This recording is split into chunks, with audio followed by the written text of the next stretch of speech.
Bonjour, durant la première partie de notre apprentissage du langage Kotlin, nous allons essentiellement travailler dans la console d'Android Studio et utiliser abondamment la fonction println.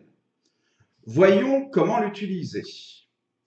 Nous partons du projet de la capsule précédente et nous allons écrire du code Kotlin pour la première fois dans le fichier. Alors normalement vous avez l'onglet activité main.xml d'ouvert et donc soit vous accédez au fichier mainactivity.kt en cliquant sur cet onglet, soit en allant dans l'arborescence du projet Android dans le dossier app Java, alors qui porte pas tout à fait son nom pour l'instant, mais enfin bon.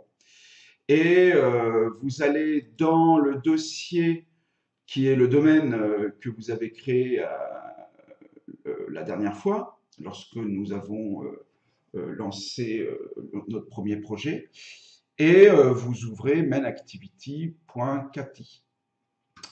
Alors, vous allez vous positionner dans la fonction onCreate, on expliquera à quoi sert plus tard.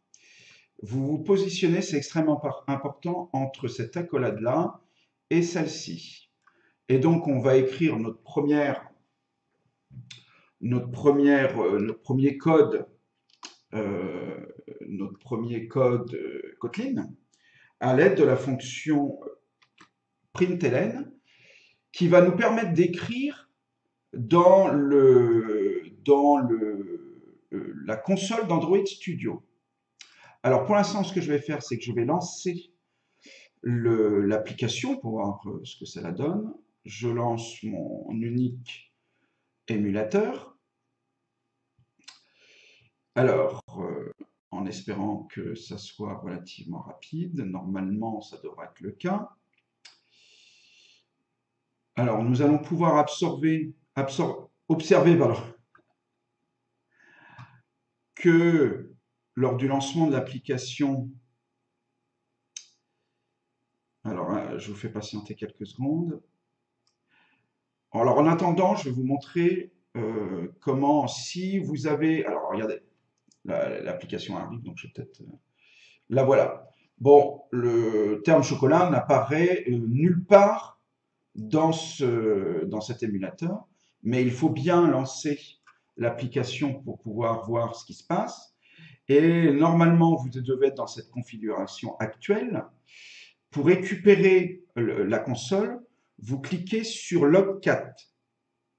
Alors, on verra pourquoi, là aussi, plus tard, elle se nomme Logcat. Mais, alors, il faut que je choisisse. Alors, vous voyez, là, dans la liste déroulante, vous choisissez l'émulateur qui est ouvert, c'est-à-dire celui-là, et les messages qui sont écrits à l'aide de la fonction println, on les repère à l'aide de system_out. Alors, les messages sont extrêmement nombreux, mais vous voyez, donc là, c'est ce code-là qui nous permet de repérer à quel endroit on écrit les println. Et j'ai bien le mot chocolat qui est écrit. Voilà, ceci achève cette capsule sur la fonction println. Je vous remercie de l'avoir suivi. À très bientôt.